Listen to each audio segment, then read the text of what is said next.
Got the McDonald's strips. I've been hearing people say these are trash. So, let's try them.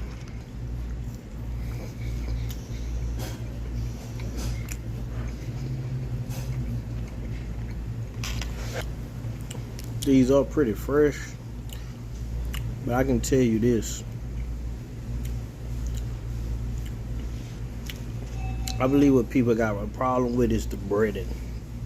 This breading is, how to put it, tastes like some cafeteria chicken strips when it comes to the bread. Like when I say cafeteria, I mean school cafeteria. You know what I'm saying? Got a nice little flavor with the black pepper, but it's the breading. I promise you that. Power to the